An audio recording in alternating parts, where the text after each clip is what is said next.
NIA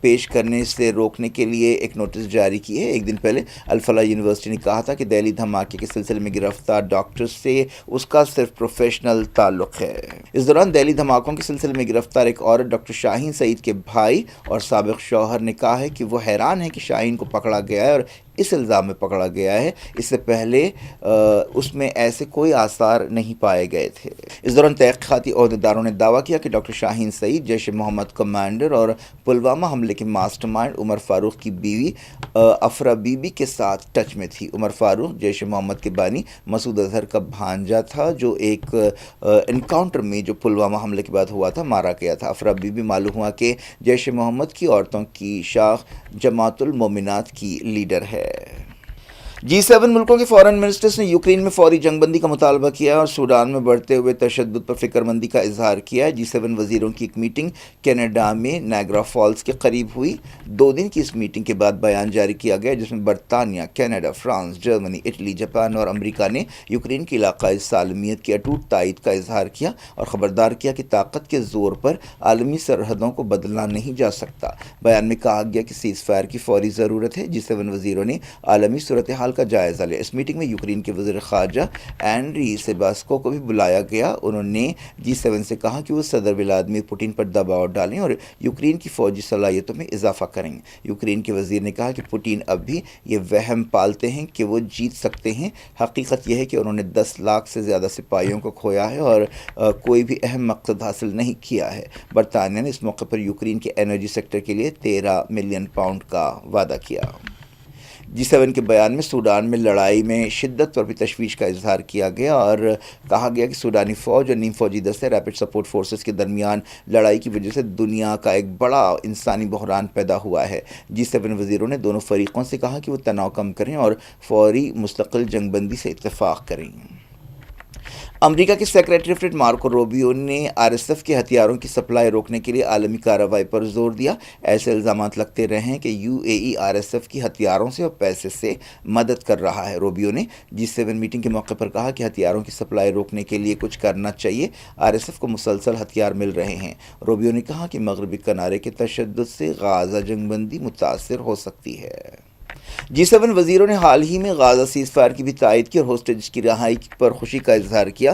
بیان میں کہا گیا کہ غازہ میں مسلسل مدد پہنچانی چاہیے۔ یہ بھی کہا گیا کہ G7 مغربی کنارے پر خصوصی توجہ دیتا رہے گا۔ G7 وزیروں نے غازہ پٹی میں اسرائیل کے جنگی جرائم اور مغربی کنارے کو فوجی زون بنانے کے بارے میں کوئی تبصرہ نہیں کیا اور نہ ہی لبنان اور سیریا میں اسرائیل کی خلاف ورزیوں کی مذمت کی، لیکن G7 نے ایران سے کہا کہ وہ IAEA کے ساتھ تعاون کرے۔ یہ بھی کہا گیا کہ G7 یونائیٹڈ نیشنز کے رکن ملکوں سے کہتے رہیں گے کہ وہ اپنی ذمہ داریاں نبھائے۔ G7 نے ایک آزاد، کھلے انڈو پیسفک علاقے اور قانون پر مبنی نظام پر زور دیا۔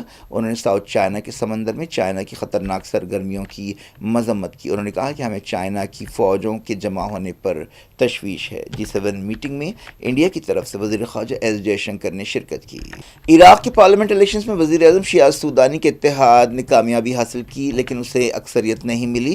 اس اتحاد کو منگل کے الیکشن میں 1.317 ملین ووٹ حاصل ہوئے اور وہ سب سے آگے ہے۔ عراق کی 329 پارلیمنٹ سیٹوں کے لیے یہ ووٹنگ ہوئی لیکن کوئی بھی پارٹی اپنے بل پر حکومت نہیں بنا سکتی۔ اس کے لیے اتحاد کی کوششیں شروع ہو گئی ہیں۔ نئی حکومت یا نئی پارلیمنٹ جنوری میں بنے گی۔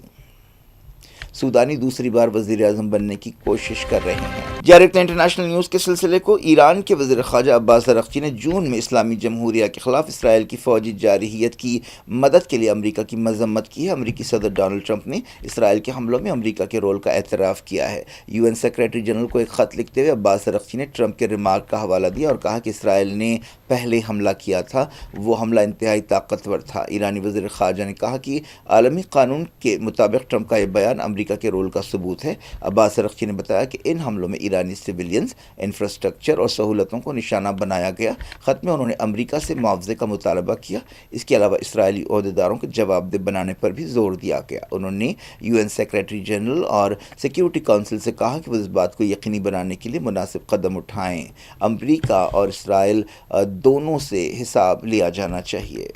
امریکی صدر ڈونلڈ ٹرمپ نے چہارشنبے کو اسرائیل کے صدر کو ایک خط لکھتے ہوئے درخواست کی ہے کہ وزیر اعظم بنجامن نتن یاہو کو کرپشن کے کیس میں معاف کر دیا جائے۔ نتن یاہو کی طرف سے مداخلت کے لیے ٹرمپ کی یہ تازہ کوشش ہے، جسے اسرائیل کے معاملات میں امریکہ کے غیر ضروری اثر و رسوخ اور مداخلت کا پتہ چلتا ہے۔ صدر ہرزوگ کو خط لکھتے ہوئے ٹرمپ نے کہا کہ کرپشن کا یہ کیس سیاسی محرکات پر مبنی ہے۔ ٹرمپ نے کہا کہ ایک ایسے وقت جب اسرائیل کی عظیم ریاست اور بہترین یہودی عوام مشکل حالات سے دوچار ہیں، میں آپ سے درخواست کرتا ہوں کہ نتن یاہو کو مکمل طور پر معاف کر دیا جائے، جو حالت جنگ میں ایک مضبوط لیڈر ثابت ہوئے ہیں اور اسرائیل کی امن کے وقت بھی قیادت کر رہے ہیں۔ نتن یاہو نے ان الزامات کو رد کر دیا کہ وہ کرپشن میں ملوث ہیں۔ ٹرمپ نے اس سے پہلے بھی نتن یاہو کی تائید میں بیانات دیے تھے۔ اسرائیلی وزیر اعظم نے ان کا ساتھ دینے پر صدر ڈونلڈ ٹرمپ کا شکریہ ادا کیا۔ اسرائیل کے صدر آئزیک ہرزوگ نے مغربی کنارے میں فلسطینیوں پر یہودی آباد کاروں کے حملوں کی مذمت کی ہے اور انہیں روکنے پر زور دیا ہے۔ صدر ہرزوگ نے اخلاقی بنیادوں پر یہ بیان جاری کیا اور کہا کہ مٹھی بھر خاطیوں کی طرف سے کی جانے والی اس طرح کی کارروائیوں کے ذریعے ریڈ لائن پار کی جا رہی ہے۔ درجنوں یہودی آباد کاروں نے جو نقاب پہنے ہوئے تھے منگل کو فلسطینی گاؤں بیت لید اور بیر شرات پر حملے کیے تھے اور گاڑیوں اور جائیدادوں کو آگ لگا دی تھی۔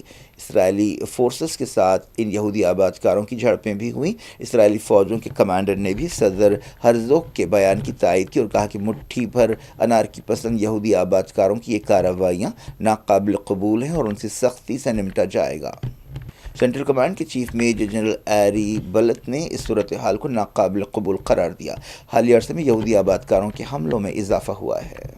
امریکی صدر ڈونلڈ ٹرمپ نے ملک کے سب سے لمبے شٹ ڈاؤن کو ختم کرنے کے حکم پر دستخط کر دی ہے۔ اس سلسلے میں ہاؤس آف ریپرزینٹیٹیو میں ووٹنگ ہوئی اور اس بل کو 209 کے مقابلے 222 ووٹوں سے منظور کیا گیا۔ اس سے پہلے سینٹ میں بھی معمولی فرق سے یہ بل منظور کیا گیا، جس میں 8 ڈیموکریٹس نے ریپبلکنز کا ساتھ دیا تھا۔ ٹرمپ نے اوول آفس میں کہا کہ حکومت اب 43 دن کے شٹ ڈاؤن کے بعد معمول کے آپریشن بحال کرے گی۔ اس شٹ ڈاؤن کی وجہ سے لوگوں کو بہت تکلیفوں کا سامنا کرنا پڑا۔ اکتوبر کے بعد سے حکومت کی کئی سروسز رکی ہوئی ہیں۔ تقریباً 14 لاکھ مرکزی ملازمین کو تنخواہیں نہیں ملی ہیں۔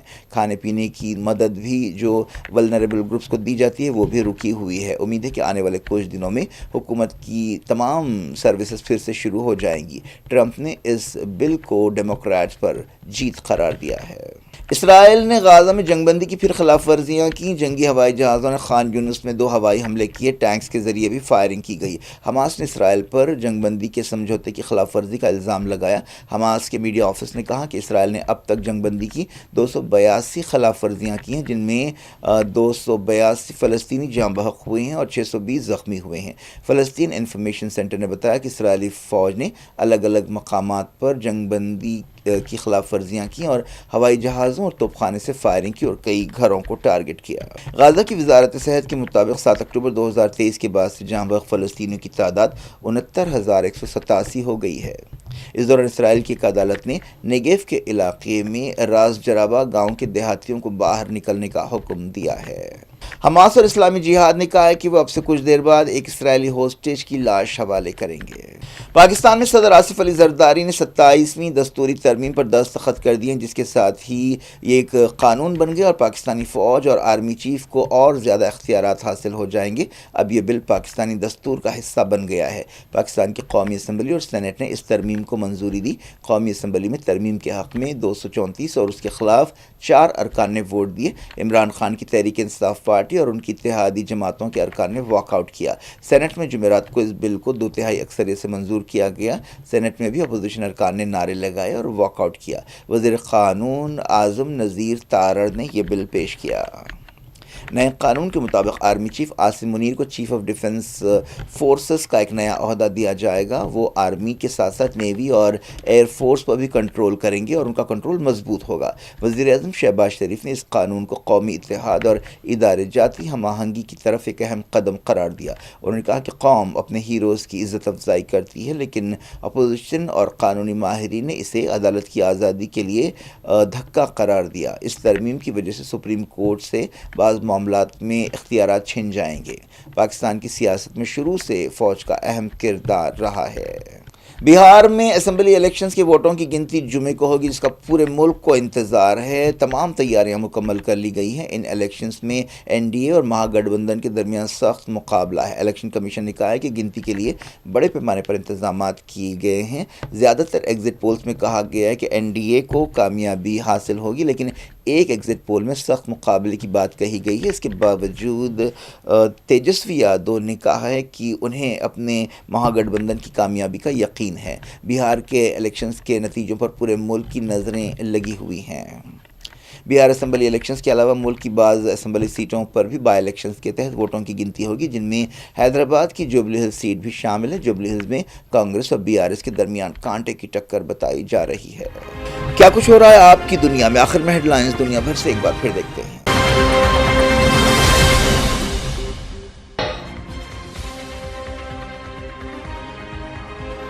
دہلی حملہ آور عمر نبی نے 2 ساتھیوں کے ساتھ ترکی کا دورہ کیا تھا۔ تحقیقاتی عہدیداروں نے کیا خلاصہ، کہا 14 لوگوں سے ملاقات کی تھی۔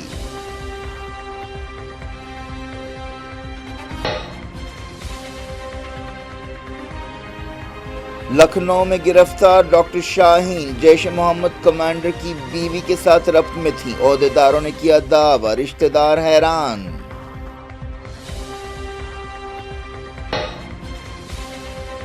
یوکرین میں فوری جنگ بندی کی جائے، G7 وزیروں کا مطالبہ۔ سوڈان میں تشدد پر تشویش کا اظہار، روبیو نے کہا RSF کو ہتھیاروں کی سپلائی روکی جائے۔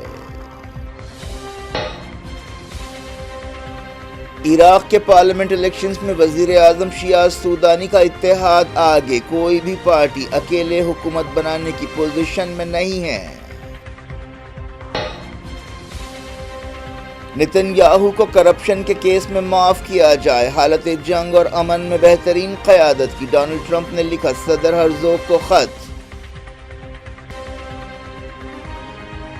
امریکہ میں تاریخ کا سب سے لمبا شٹ ڈاؤن ختم، کانگریس میں بل منظور ہونے کے بعد ٹرمپ نے دستخط کر دیے۔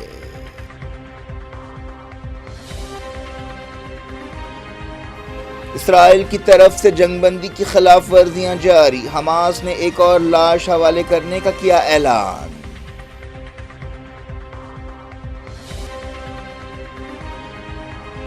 پاکستان میں فوج اور طاقتور ہو گئی، سپریم کورٹ کے اختیارات میں کمی، صدر زرداری نے 27ویں دستوری ترمیم پر دستخط کر دیے۔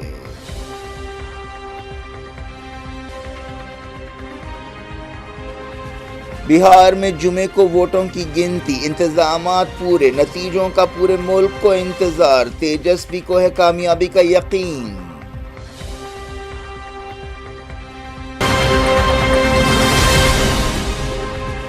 یہ تھی آج کی خبریں۔ شجیع اللہ فراست کو دیں اجازت اور اپنا بے حد خیال رکھیں۔ اللہ حافظ۔